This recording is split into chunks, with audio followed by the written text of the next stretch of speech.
네, 안녕하세요. 서쌤입니다. 기계 요소 파트 세 번째, 전동용 기계 요소입니다. 기출문제를 중심으로 중요한 내용을 강의하겠습니다.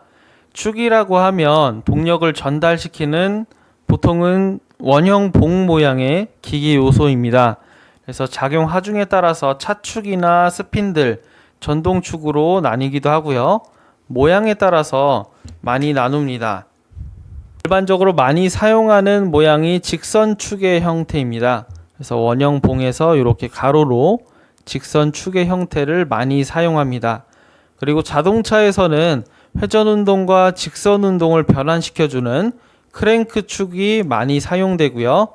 그리고 자유롭게, 힘이 좀 자유롭게 사용할 수 있도록 플렉시블 축이라고 하는 걸 사용합니다. 그래서 강선이라고 하는 철사를 두 줄이나 세 겹을 이렇게 꼬아서 만든 축을 플렉시블 축이라고 할 수 있겠습니다. 축지름 설계 공식이 중요한데요. 축이 굽힘 모멘트를 받는지 또는 비틀림 모멘트를 받는지에 따라서 적용하는 공식이 다릅니다. 그래서 한 가지씩 보겠습니다. 먼저 굽힘 모멘트만을 받는 축을 고려를 해보겠습니다. 두 가지로 고려할 수가 있는데요. 여기 오른쪽에 용어 정리를 보면 중실축이라고 하는 건 중심부가 가득 차 있는 축입니다. 원형 축을 생각해 봤을 때 이렇게 빈 공간이 없이 가득 차 있는 축이고요. 중공축은 중간이 비어 있는 원통형의 축을 이야기합니다. 그래서 두 가지로 살펴볼 수 있겠죠. 먼저 중실축에서 굽힘 모멘트를 받는 축이다 라고 하면 이 굽힘 모멘트는 M으로 표시하고 응력 곱하기 Z라고 하는 단면 계수로 나타낼 수 있습니다. 그래서 M은 시그마 Z라고 하는 이 공식이 되어 있고요. 이 Z는 여기 아래에 보시는 바와 같이 단면 계수 공식이 있죠. 이걸 여기다 대입을 하면 시그마 곱하기 32분의 파이 D 세제곱 이렇게 됩니다. 이것을 이제 스몰 d로 정리한 공식이 바로 이렇게 되는 것이죠. 그래서 여기 있는 숫자는 사실 이 박스에 있는 이 공식을 스몰 d로 정리한 공식이 이렇게 되죠. 근데 파이는 3.14와 같습니다. 32를 3.14로 나눈 값이 약 10.2이기 때문에 이렇게 아예 계산을 해서 공식으로 만들어 놓은 것이죠. 그래서 사실상 이 공식에서 이렇게 넘어왔다고 보시면 되겠습니다. 그래서 문제에서는 굽힘 모멘트를 받는 축에서 스몰 d 값, 그러니까 지름값을 어떻게 설계하느냐, 이 지름값을 구하는 문제 유형이 나오기 때문에 우리는 이 공식을 암기하고 있어야 되는 것이죠. 유도하는 내용은 이 과정과 같습니다. 그와 비슷하게 속이 빈 축, 중공축 같은 경우는 중공축에서 굽힘 모멘트를 받는 중공축에서 지름값을 계산해라 라고 하면 이 공식을 사용하는 것이죠. 공식 유도를 잠깐 보면 중공축에서 굽힘 모멘트를 계산하는 것은 응력 곱하기 단면 계수와 같습니다. 그렇죠? 근데 중공축이기 때문에 단면 계수가 조금 다른 것을 확인할 수가 있는데요. 얘를 조금 더 풀어보면 응력 곱하기 여기 스몰 b는 굽힘, 밴딩을 의미하는 문자입니다. 그래서 응력 곱하기 단면 계수가 이렇게 복잡하게 되죠. 아래를 한번 보겠습니다. 응력 곱하기 원래 중실축 같은 경우는 32분의 파이 D의 세제곱인데 이 부분이 좀 다르죠. 파란색으로 표시해 볼까요? 이 부분이 중실축 같은 경우는 이 부분이 다른 것이죠. 그래서 다른 것을 한번 확인해 보시기 바랍니다. 그리고 얘를 D2의 4제곱으로 밖을 빼게 되면 이와 같이 되는데요. 여기서 D1과 D2는 준공축에서 지름이 작은 부분을 D1이라고 하고 안지름이라고 하죠. 바깥쪽 지름을 바깥지름 D2라고 합니다. 얘를 D2를 빼서 정리를 해보면 이렇게 정리를 할 수가 있고요. 여기에 D2가 중복이 되죠. 그래서 한 개가 지워지면서 세제곱이 되므로, 그리고 여기 있는 내외경비라고 하는 게 있습니다. 안쪽과 바깥쪽 지름의 비율이라고 해서 D2분의 D1을 X로 표시합니다. 그러니까 얘는 X를 4제곱한 거와 같죠.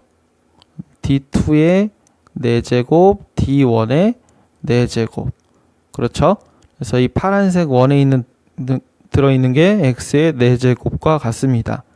그래서 이와 같은 공식이 유도가 되는 것이죠. 그래서 이것과 이 파란색을 두 개를 보고 D2로 정리한 공식이 이 공식과 같습니다. 유도하는 과정이 조금 복잡해 보일 수 있지만 중요한 것은 네모난 노란색 박스를 꼭 암기하고 계셔야겠습니다. 그리고 두 번째로 비틀림 모멘트를 받는 축입니다. 문제에서는 기출문제에서는 비틀림 모멘트를 받는 축의 지름값을 어떻게 계산하느냐를 많이 물어봅니다. 오타가 있어서 조금 수정하겠습니다. 비틀림 모멘트는 극단면 계수라고 하는 ZP를 사용하는데요. 얘가 16분의 파이 D의 세제곱입니다. 이걸 지워주시고 빨간색으로 수정해 주시기 바랍니다. 그리고 여기 TA가 아니고 타우라고 하는 것이죠. 타우라고 하는 이 문자가 맞습니다. 자, 이렇게 수정해 주시고요. 한번 보겠습니다. 비틀림 모멘트는 토크라고 하는 비틀림을 받기 때문에 타우 곱하기 ZP 극단면 계수로 나타낼 수가 있습니다. 그래서 타우는 그냥 써주시고 극단면 계수가 16분의 파이 D 세제곱과 같죠. 그래서 파란색 있는 박스를 이것과 이것을 보고 스몰 d로 정리를 해보면 이렇게 정리를 할 수가 있는데요. 지금 파이라고 하는 건 숫자죠. 3.14죠. 그래서 16을 파이로 나누게 되면 약 5.1이라고 하는 숫자가 나옵니다. 여기 있는 5.1이라고 하는 숫자가 나오죠. 그래서 계산하기 쉽게 이렇게 미리 계산까지 끝낸 공식이 바로 이와 같습니다. 그래서 문제 풀 때는 이 공식을 사용하는 게 더 편리합니다. 그 다음에 비틀림 모멘트를 받는 준공축, 속이 빈 축인데요. 속이 빈 축 같은 경우도 공식이 이와 같습니다. 빈 축에 대한 문제는 자주 출제되지가 않고 비틀림 모멘트 중에서 중실축, 속이 꽉 찬 축을 물어보는 문제가 많이 출제가 됩니다. 이렇게 축에는 굽힘 모멘트와 비틀림 모멘트를 받는 상황이 오는데요. 이 두 가지 힘을, 에너지를 모두 동시에 받는 경우가 있을 수 있겠죠. 그럴 때는 상당 굽힘 모멘트, 상당 비틀림 모멘트라고 하는 환산된 모멘트 값을 적용을 합니다. 그래서 상당 굽힘 모멘트와 상당 비틀림 모멘트를 알아야 하는데요. 문제도 가끔 출제가 됩니다. 굽힘 모멘트 M이라고 하는 굽힘 모멘트, 그리고 비틀림 모멘트 T라고 하는 비틀림 모멘트, 두 가지가 모두 작용할 때 상당 비틀림 모멘트는 몇인가 라고 하는 문제가 출제가 됩니다. 그래서 우리는 이 공식을 암기를 하고 있어야 됩니다. 상당 비틀림 모멘트 T2라고 하는 건 루트 T제곱 더하기 M제곱 이렇게 외워야 되는 것이죠. 그리고 상당 굽힘 모멘트는 M2라고 하는 상당 굽힘 모멘트는 2분의 1 분의 가로 열고 M 더하기 루트 M제곱 더하기 T제곱. 네, 여기서 비슷한 게 있죠. 이 루트 안에 들어가 있는 거 이거와 이것은 같죠. 그쵸? 그래서 T2로 표현할 수가 있는 것이죠. 그래서 두 가지 공식도 꼭 암기해 주시기 바랍니다. 직접적으로 M 값과 T 값을 준 다음에 이 T2 값을 물어보는 이런 단순한 문제들이 출제가 됩니다. 그리고 추가적으로 동력에 대해서 한번 설명을 하겠습니다. 동력은 단위 시간당 한 일의 양을 나타내고요.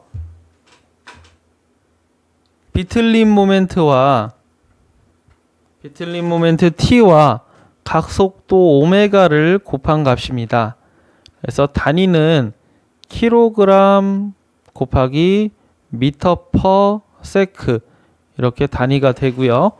오메가는 여기 각속도라고 해서 60분의 파이 dn입니다. 그래서 각속도를 물어보는 공식도 가끔 출제가 되니까 꼭 암기해 두시고요. 이 각속도를 여기다가 대입을 해보면 t 곱하기 60분의 2파이 n이죠. 여기서 n은 회전수 rpm을 이야기합니다. 동력의 단위가 조금 다릅니다. 나라마다 동력을 쓰는 단위가 조금 다르기 때문에 단위 환산을 해야 하는 것인데요. 국제 기준으로는 킬로와트를 동력의 단위로 많이 사용하는데 독일이나 프랑스 같은 경우는 PS라고 하는 동력을 사용하고 미국 같은 경우는 홀스파워라고 하는 마력을 이야기하죠. 그래서 사용하는 단위가 조금씩 다르기 때문에 환산 공식을 외워둘 필요가 있습니다. 그래서 우리가 암기하는 건 이 아래 노란색 이 박스를 암기를 하고 있어야 합니다. 그래서 동력이 H죠. 이 H와 모멘트와의 관계, 모멘트는 이 T를 이야기합니다. 이 T, 그러니까 H와 T의 관계를 알고 계셔야 합니다. 그래서 살펴보면 문제에서는 동력 H를 주어주고 T를 구하라고 하는 문제 유형이 출제가 됩니다. 근데 H는 단위가 두 개라고 했죠. 그래서 두 개라서 공식이 두 개 있는 겁니다. T는 716200 n분의 H 또는 974000 n분의 H-라고 했는데 H가 그냥 HP 전달 마력이 PS나 HP라고 하는 단위를 사용했으면 716200이라고 하는 이 공식을 1번 공식을 사용하게 되는고요. 그리고 전달 마력이 문제에서 킬로와트 2번과 같이 나왔다. 단위가 이렇게 나왔다 그러면 2번 공식을 사용해야 되는 것입니다. 이 둘의 차이를 꼭 알아두시기 바랍니다. 그래서 반드시 암기해 두셔야 될 건 1번 공식과 2번 공식을 암기를 하고 계셔야 됩니다. 그래서 문제의 상황에 맞게 문제에서 마력을 HP로 제시를 했다. 그러면 나중에 토크를 환산할 때는 1번 공식을 써서 토크 값을 추려내야 되는 거고요. 그리고 문제에서 킬로와트로 단위를 제시를 했다. 그러면 2번 공식으로 토크 값을 환산해서 사용하게 됩니다. 자세한 계산식은 기출문제 풀이를 통해서 또 한번 다루도록 하겠습니다.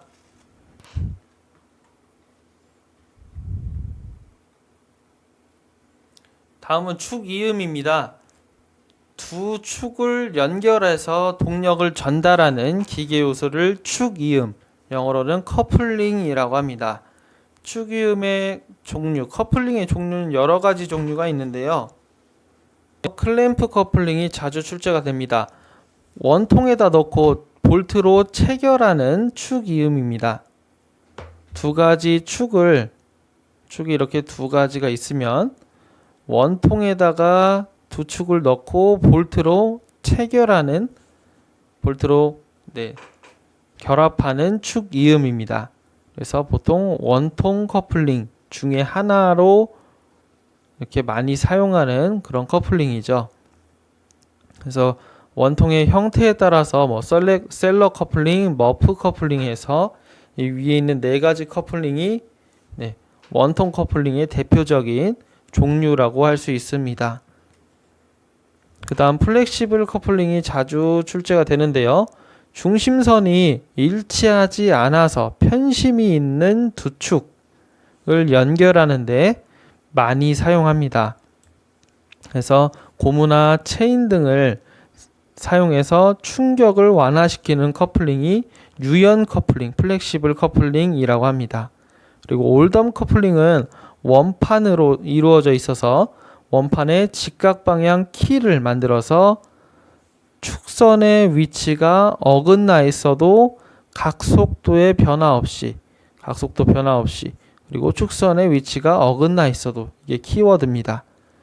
동력을 전달시킬 수 있는 커플링이 올덤 커플링이 되겠습니다. 그리고 유니버설 조인트라고 해서 자동차에 많이 들어가죠. 두 축이 같은 평면에 있으면서 중심선이 교차하고 있을 때 키워드입니다. 그때 사용하는 축이음이 유니버설 조인트입니다. 다음은 클러치입니다. 축이음은 한번 연결해 놓으면 사용자가 풀지 않는 이상 반영구적으로 계속해서 동력을 전달시킬 수 있는 그런 기계 요소인데요. 클러치는 원동축과 종동축이 있으면서 단속과 결합을 반복해서 할 수가 있습니다. 그래서 동력을 이어줄 수도 있고 끊어줄 수도 있고 이걸 할 수 있는 기계 요소가 클러치입니다. 그래서 그 종류는 여러 가지가 있고요. 기본적으로 맞물린 클러치가 가장 일반적이고 그리고 마찰력을 이용해서 단속과 결속을 할 수 있는 게 마찰 클러치죠. 둘을 이렇게 반대로 떼게 되면 단속이 일어나는 것이죠. 동력 전달이 일어나지 않게 되고 둘을 맞부딪혀서 이어주게 되면 결속, 동력 전달이 이루어지는 것이죠. 이렇게 단속과 결속이 이루어지는 걸 클러치라고 합니다. 자동차에서는 요즘 자동 변속기에 많이 들어가죠. 유체 클러치를 많이 사용합니다. 그래서 문제에서도 유체 클러치가 많이 나오는데요. 유체 클러치는 이 안에 유체, 액체가 들어있어서 이 종동축의 팬이 돌아가면 안에 있는 유체라고 하는 이 액체가 같이 돌아서 원동축이 돌면 이 종동축에 회전이 들어가게 되는 것이죠. 그래서 유체를 이용해서 종동축과 원동축의 동력을 전달시키는 클러치가 바로 유체 클러치가 되겠습니다. 그래서 이 클러치는 보통 둘 다 양방향입니다. 여기가 먼저 돌아가면 여기도 돌아가게 되고 또는 이쪽이 먼저 돌아가면 이쪽이 돌아가게 되는 양방향 클러치가 가능한데요. 한쪽 방향만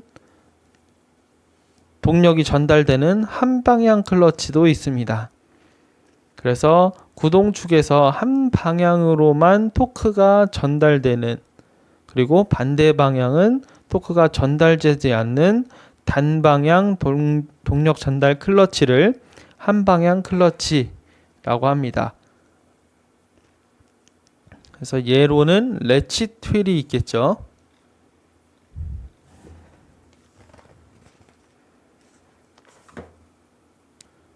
그 다음은 마찰차입니다. 마찰차는 원통으로 생겼는데요.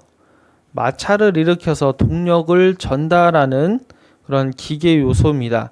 두 개의 마찰 바퀴를 이용해서 두 바퀴가 맞부딪혀서 이 마찰력으로 동력을 전달하는 기계 요소인데요. 기어보다 동력 전달 효율이 많이 떨어집니다. 문제 출제도 비교적 잘 안 나오므로 한 번씩 확인해 보시면 되겠습니다. 마찰차는 이런 모양과 같이 생겼습니다. 그래서 이 부분의 접촉 마찰을 일으켜서 원동축, 동력이 들어가는 축, 그리고 동력을 받는 축, 그래서 동력 전달이 이렇게 일어나는 것이죠. 바깥쪽 원에서 만나면 외접 마찰차, 안쪽에서 만나면 내접 마찰차, 이렇게 나뉘게 됩니다. 그리고 이렇게 홈이 있으면 홈 마찰차라고 합니다. 한 번씩 참고해 보시면 되겠습니다. 중요한 건 기어겠죠. 기어는 상당히 중요합니다. 그래서 기어의 치형 곡선은 인벌류트 곡선이 있고 사이클로이드 곡선이 있습니다. 한번 참고해 보시고요. 그리고 각부 명칭을 한번 보겠습니다. 먼저 피치원이라고 하면 두 기어가 접촉해서 만나는 부분을 이어준 원이죠. 그래서 가상의 원입니다. 실제로 존재하지 않는 원인데 이쪽 기어, 빨간색 기어와 파란색 기어가 물리는 그 중간점을 원으로 이렇게 다 이은 것이죠. 그래서 기계 제도 때 한번 설명드린 적이 있습니다. 피치원은 가는 일점세선으로 그리죠. 그래서 여기서 확인해 보면 가는 일점세선인 걸 확인할 수가 있습니다. 그 다음 이끝원. 이끝원은 기어의 이끝, 이게 기어 이빨이라고 하면 기어가 이렇게 되어 있는 것이죠. 근데 바로 위에 이 위를 이끝이라고 하죠.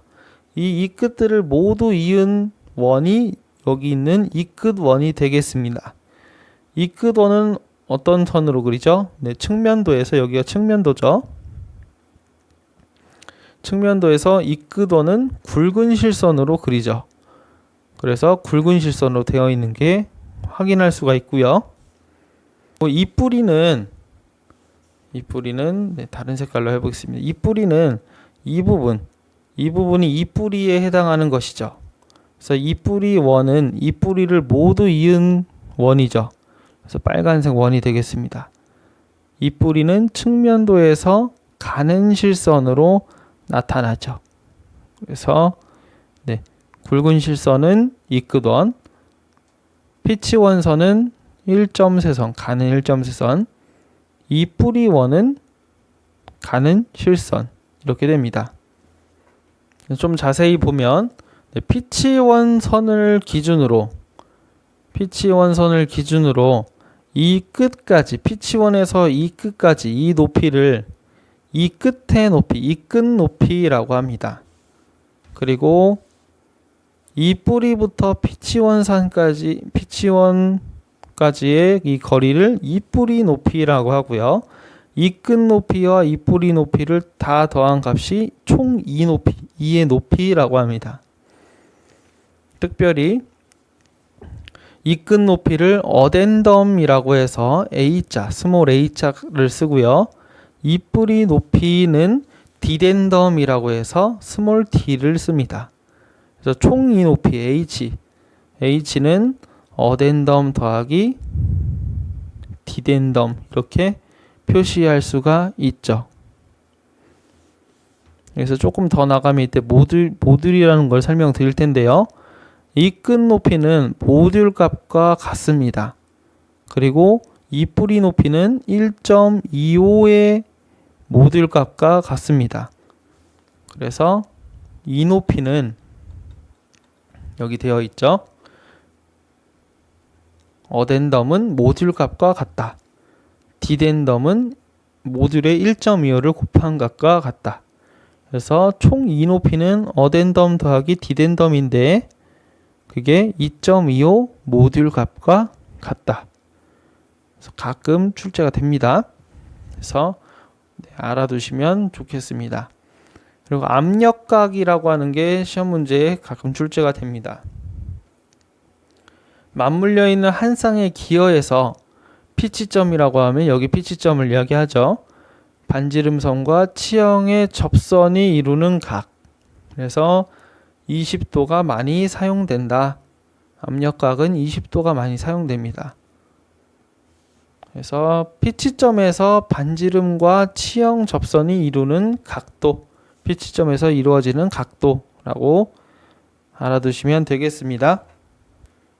기어 설계하는 공식을 한번 보겠습니다. 원주 피치라고 해서 피치1, 2에서 인접한 기어까지의 원호 길이인데요. 원주 피치 P는 이수분의 피치1의 둘레입니다. 그래서 Z분의 파이 D로 표시할 수가 있고요. 얘를 나눠보면 이렇게 되고, 이따가 모듈을 볼 건데, 모듈은 여기 이게 모듈이 되죠. 그래서 P는 파이 모듈 이렇게 표시할 수가 있습니다. 중요한 건 이 공식 첫 번째 박스가 중요합니다. 그리고 모듈이라는 게 중요하죠. 기어에는 모듈이 있는데요. 기어 이 크기를 정하는 단위입니다. 그래서 피치1 지름을 1.3선으로 되어 있는 그 피치1 지름을 기어 이수로 나눈 값을 모듈이라고 합니다. 그래서 이 공식이 중요하죠. 오타가 있네요. 라지 P가 아니고 스몰 m입니다. 변경해 주시면 되겠습니다. 그래서 D는 MZ라고 하는 이 공식이 나오는 것이죠. D는 MZ라고 하는 이 공식이 중요합니다. 자주 사용하는 그런 공식이죠. 그리고 속도비, 회전비 이렇게 두 개의 스퍼기어, 기어가 있을 때 회전비가 다르게 됩니다. 그래서 여기 걸리는 속도를 NA라고 하고 여기를 NB라고 하고 그리고 여기에 있는 지름을 DA, 여기 있는 지름을 DB라고 했을 때 속도비 I는 스몰 i는 n분의 nb. 근데 지름값은 거꾸로 되죠. 여기가 a가 들어가 있죠. 이걸 확인해야 됩니다. 속도비와 지름비는 서로 거꾸로 반비례입니다. 그래서 이걸 확인해 보시기 바랍니다. 그리고 중심거리, 기어와 기어 사이의 중심거리라고 하면 이 A라고 하는 기어의 중심과 B라고 하는 기어의 중심, 이 거리를 C라고 하고 이렇게 표시하죠. 이렇게 표시합니다. 그래서 반지름 더하기 반지름이죠. A 기어의 반지름 더하기 B 기어의 반지름. 그렇죠? 여기 있는 D는 우리가 D는 MZ라고 해서 아까 모듈 할 때 이 공식을 썼었죠. 이걸 이제 여기다 대입하는 겁니다. 그렇죠? 그러면 MZA, A의 D값과 MZB, B의 D값 얘를 M으로 묶은 것이죠. ZA 더하기 ZB. 그게 바로 여기 있는 것이죠. 그렇죠? 그래서 이수와 모듈 값만 주어 죽어도 중심거리를 알 수가 있습니다. 다음 기어의 종류와 용도입니다. 기어는 여러 가지 기어가 있는데 중요한 기어들을 한번 보겠습니다. 레크가 자주 출제가 되죠. 일반적으로 사용하는 기어를 평기어 또는 스퍼기어라고 합니다. 그리고 원통 기어의 피치가 반경이 무한대로 되어 있는 기어를 레크라고 하죠. 계속 돌아가면 돌아갈수록 무한대로 되어 있는 반경이 거의 없죠. 거의 평면이니까 반경이 없습니다. 무한대에 가깝습니다. 그래서 이 무한대로 피치원의 반경이 무한대라고 하면, 무한대인 기어를 물어본다고 하면 레크라고 하는 기어를 생각하면 되겠죠. 그리고 스파이럴 베벨 기어가 자주 출제가 됩니다. 끝이 곡선으로 된 이 기어 이빨이 곡선으로 이렇게 되어 있고, 교차하고 있는 두 기어가 직교하고 있는 그러한 기어입니다. 두 축이 원래 직교하는 건 베벨 기어죠. 근데 베벨 기어는 원뿔의 평기어처럼 이렇게 기어가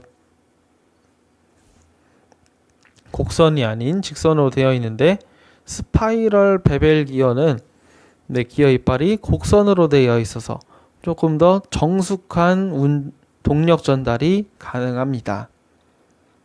그리고 웜 기어라고 해서 이 아래에 있는 기어가 웜 기어입니다.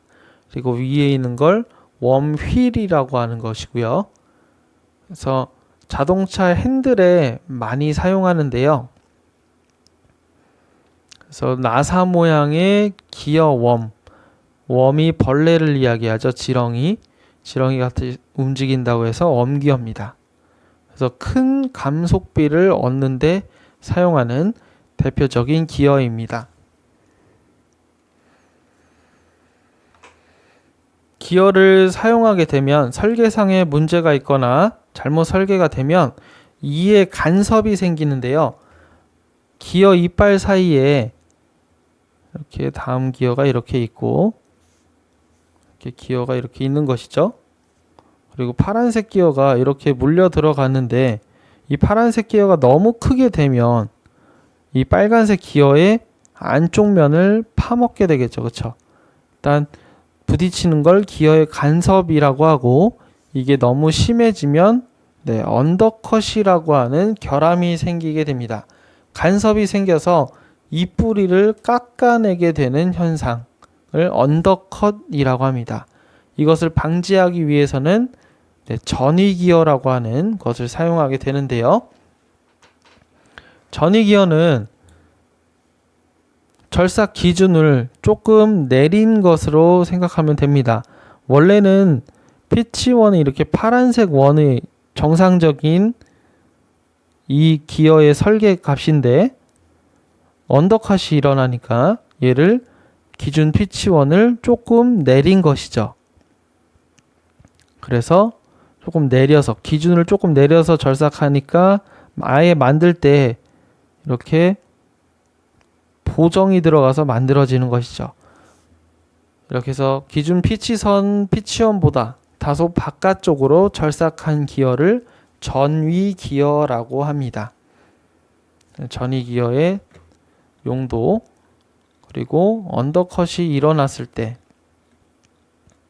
언더컷 전 페이지입니다. 이의 간섭과 예방법이 문제에 가끔 출제가 됩니다. 그래서 이의 간섭이 일어날 때 예방하는 방법. 그래서 이 수가 적을 때 이의 간섭이 많이 일어납니다. 이럴 경우에는 이의 높이를 줄여버리는 것이죠. 이 높이를 아예 줄여버리는 겁니다. 그리고 압력각이 작을 때, 압력각이 작아서 이의 간섭이 일어나니까 압력각을 크게 만듭니다. 상황에 따라서는 보통 압력각은 20도까지인데 이거보다 더 크게 압력각을 주어버리는 거죠. 또는 이수비가 클 때, 그때는 치형의 이 끝면을, 아예 이 끝을 깎아내어서 예방하는 방법도 있고요. 그리고 이 뿌리면을 파내서 예방하는 방법이 있습니다. 이 두 가지 방법은 파내는 건, 기어를 파내는 건 기어의 강도와도 연결이 되어 있기 때문에, 강도 설계와도 연결이 되어 있기 때문에 잘 고려해서 설계를 해야 되겠습니다. 다음은 베어링입니다. 베어링의 하중 방향에 따라서 분류를 하는데요. 베어링이 이렇게 되어 있죠. 네, 정면으로 봤을 때는 이와 같고요. 옆면으로 봤을 때는 이런데 레이디얼 하중용 베어링은 축선이라고 하면 축이 이렇게 끼워지는 것이죠. 축 방향이라고 하면 이 가로 세로 좌우 방향을 이야기합니다. 네, 축선의 직각 방향으로 작용하는 하중. 이 버튼에는 이 하중이죠. 1번 하중. 1번 하중을 지지하는 베어링이 레이디얼 하중용입니다. 정면에서 봤을 땐 네, 이런 방향이겠죠. 그쵸? 정면에서 봤을 땐 지름 방향이라고 얘기를 합니다. 그래서 축선의 직각인 방향으로 작용하는 하중. 그래서 앵귤러 볼 베어링은 네, 용도에 따라서 레이디얼 앵귤러 볼 베어링 그리고 스러스트를 받는 앵귤러 볼 베어링이 있기 때문에 네, 여기다 내려주는 게 더 좋겠습니다. 복합 하중용으로요. 스러스트 하중용은 축선 방향으로 작용하는 하중. 그러니까 2번 방향이겠죠. 그래서 레이디얼 방향과 스러스트 방향, 스러스트 방향은 길이 방향, 레이디얼 방향은 원주 방향 이렇게 생각하시면 되겠습니다. 그래서 두 가지를 모두 받는 걸 복합 하중용 베어링이라고 합니다. 시험 문제 자주 출제되는 건 이건데요. 레이디얼과 스러스트 하중을 동시에 작용하고 지지하는 베어링, 그 중에선 테이퍼 베어링이 있겠습니다. 앵귤러 볼 베어링도 있겠고요. 앵귤러 볼 베어링, 그리고 하나 피봇 저널이라고 하는 피봇 베어링, 피벗 또는 피봇 비슷합니다. 원뿔 베어링도 마찬가지고요. 그리고 접촉 방법에 따라서 미끄럼 베어링, 구름 베어링으로 나뉠 수가 있습니다. 미끄럼 베어링은 원통형의 모양을 가지고 있고, 구름 베어링은 안에 볼이나 롤러가 들어있는 규격화된 베어링을 이야기합니다. 그래서 아까 말씀드렸던 피벗 베어링이 이런 베어링입니다. 그래서 이 오목한 면을 통해서 좌우도 가능하고 네, 하중, 밑으로 가는 하중, 그리고 양옆으로 오는 하중을 모두 지지할 수 있는 그런 베어링이죠.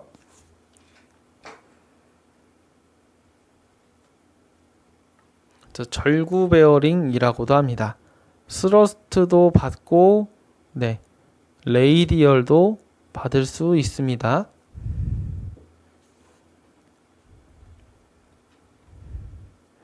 그래서 보통 스러스트 볼 베어링이라고 하면 축이 이렇게 끼워지죠. 그래서 축이 위에서 아래로 오는 하중을 견뎌내는 그런 역할을 하는 스러스트 방향의 하중을 지지하는 그런 베어링입니다. 추가적으로 이 베어링의 구비 조건이라고 해서 베어링이 갖추어야 할 조건이 있습니다. 자주 기출문제에서 물어보는 내용인데요. 일단 피로 한도가 높아야 합니다. 피로라고 하면 항복점이나 극한 강도보다 응력이 낮은 상태에서 반복적으로 일어나는 하중 변화를 견디는 것, 그것이 높아야 한다. 그리고 유막 형성이 용이해야 한다. 유막이 잘 유지되어 있어야 한다. 그리고 마찰이 당연히 낮아야겠죠. 베어링이라고 하면 이 마찰을 줄여주기 위한 대표적인 기기 요소이기 때문에 마찰 저항이 낮아야 합니다. 그리고 당연히 내식성이 우수해야겠죠. 만들어 놓고 몇 번 쓰다 보면 부식이 되는, 부식성이 높은 게 아니고 네, 부식이 잘 안 되는 내식성이 높아야겠죠.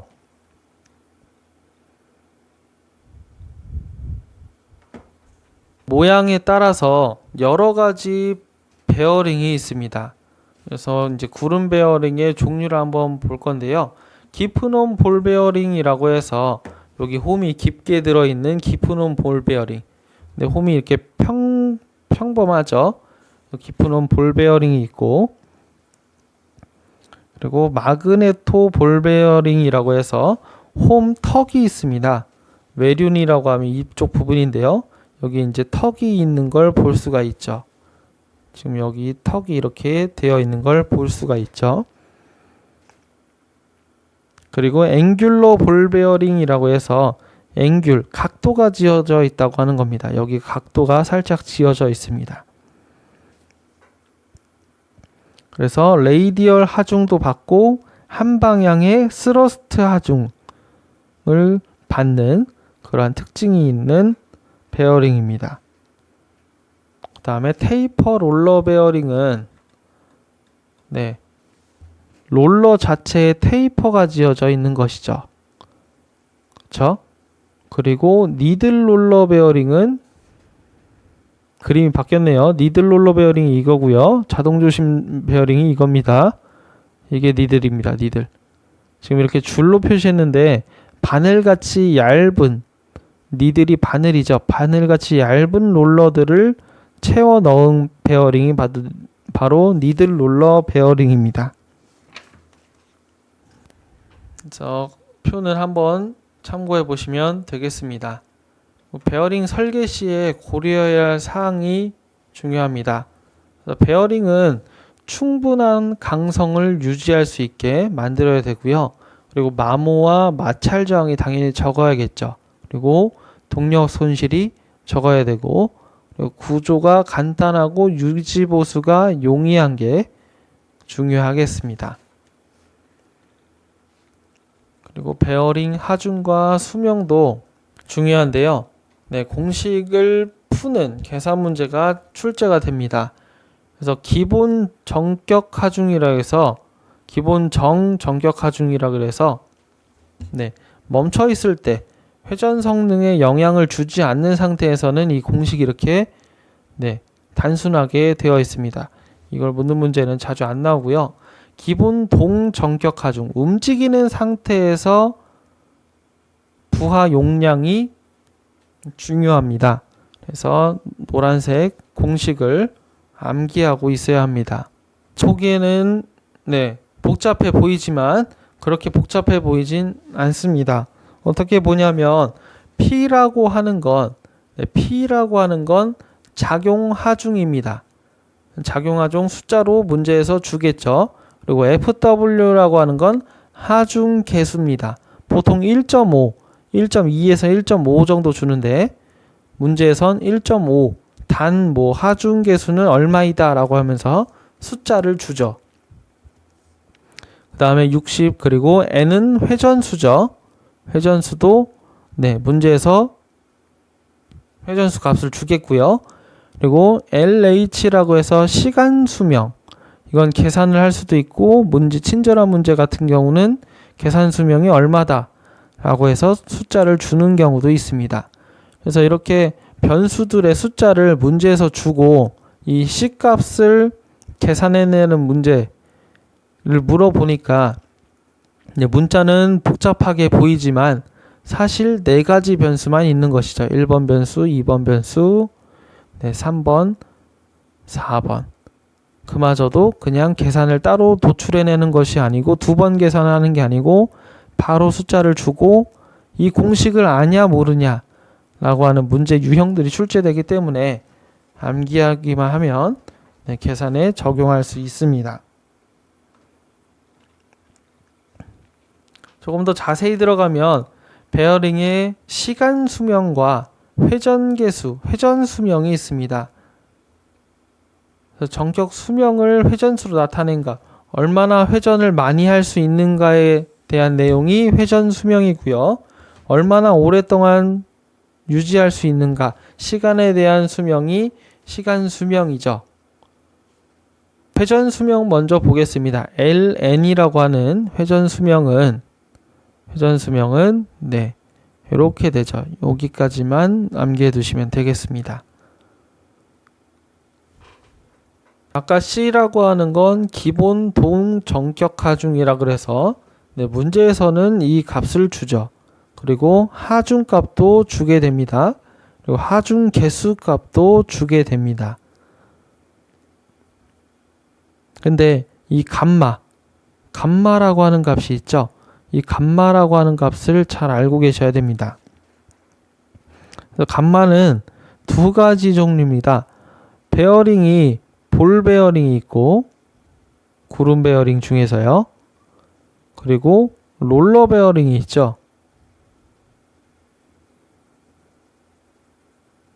구름 베어링은 이 감마 값이 3입니다. 3.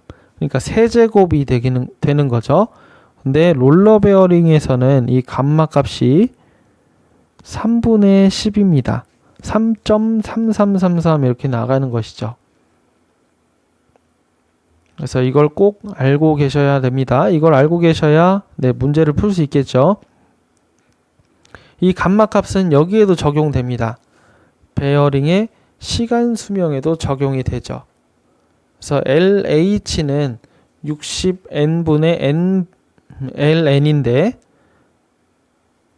우리가 회전 수명을 여기다 대입한 것이죠. 회전 수명은 여기 있었죠. 그쵸? 회전 수명이 여기 그대로 들어가는 것입니다. 그래서 회전 수명을 먼저 암기하시고 그 다음에 시간 수명을 추가로 덧붙이면 되는 것이겠죠. 나머지 변수들은 주게 됩니다. 그래서 여기 베어링 지수라고 해서 볼은 3, 롤러는 3분의 10 이렇게 되어 있죠. 그래서 공식을 꼭 암기해 주시기 바랍니다. 다음은 벨트입니다.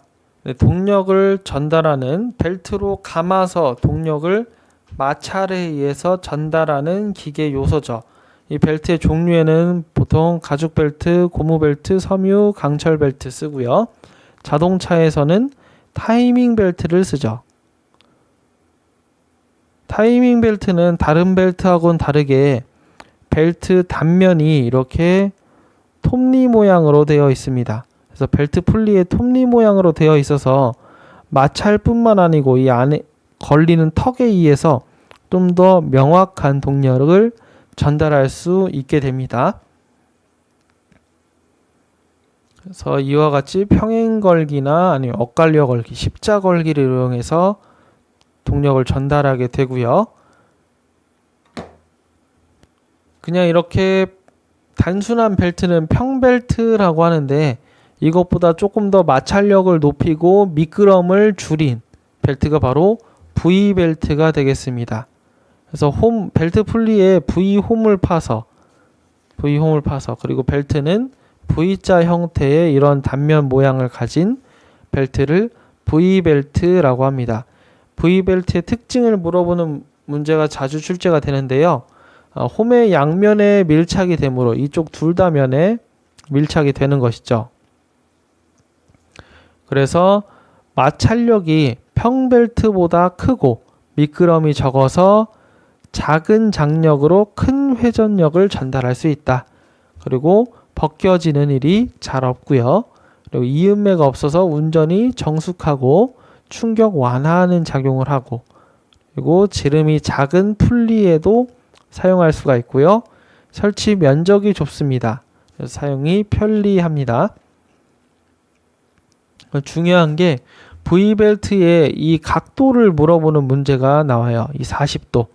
그래서 V벨트의 이 V 각도는 40도입니다. 40도. 꼭 알고 계시기 바랍니다. 빨간색 벨트 풀리와 파란색 벨트 풀리가 돌아간다고 하면 이쪽에서는 여기부터 여기까지는 당겨지는 힘이 작용해야겠죠. 그래서 긴장 측 장력, 텐실이라고 하는 이런 장력이 발생하고요. 반대쪽에는 조금 들어가는 이완 측 장력이 생기게 됩니다. 그래서 원주 속도가 10m/s 이하일 경우에는 아래와 같이 장력비가 나뉘어지는데요. 장력비도 알아둘 필요가 있습니다. 그래서 이완 측 장력분의 긴장 측 장력이라고 해서 E뮤세타라고 합니다. E뮤세타. 그냥 문자를 한번 확인해 보시기 바랍니다.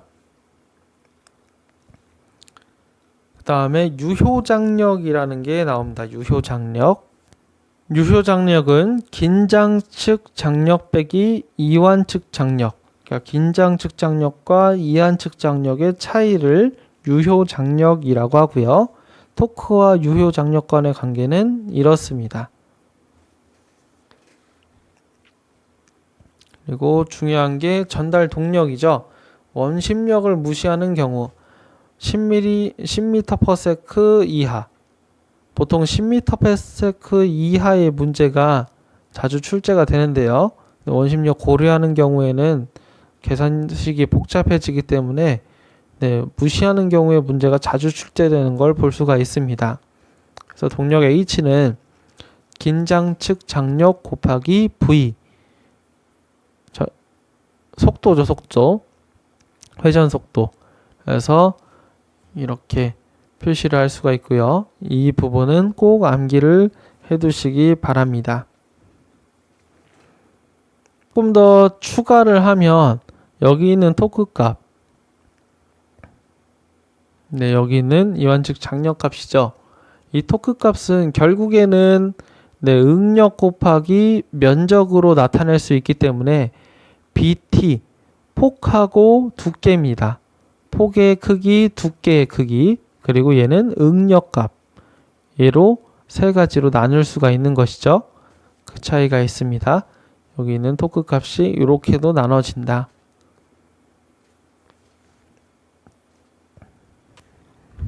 다음 마지막으로 체인입니다. 체인 전동의 특징이 기출문제에 자주 출제되는데요. 체인은 벨트보다 미끄럼이 일어나지가 않죠. 그리고 정확한 속도비를 전달할 수 있는 게 가장 큰 특징입니다. 그리고 수리가 간단하고 수명이 긴 게 가장 큰 특징이죠. 그리고 인장 강도가 크므로 큰 동력 전달이 가능하고요. 그리고 속도비가 정확하고 전동 효율이 높다. 미끄럼이 생기지가 않으니까요. 그리고 대신에 두 축이 평행한 경우에만 체인 전동이 가능합니다. 평행하지 않은 경우에는 체인이 빠지거나 뒤틀릴 가능성이 있는 것이죠. 체인도 여러 가지 종류가 있는데요. 그 중에서 사일런트 체인, 그림은 이렇게 되어 있습니다. 그래서 비스듬히 체인이 맞물려 들어가 있어서 소음이 적은 게 가장 큰 특징입니다. 그래서 고속 회전용으로 쓰이며 구조에서도 볼 수 있듯이 가격이 비싼 게 큰 특징입니다. 이렇게 해서 전동용 기계 요소에 대한 내용들을 한번 살펴봤습니다. 이상 마치겠습니다. 감사합니다.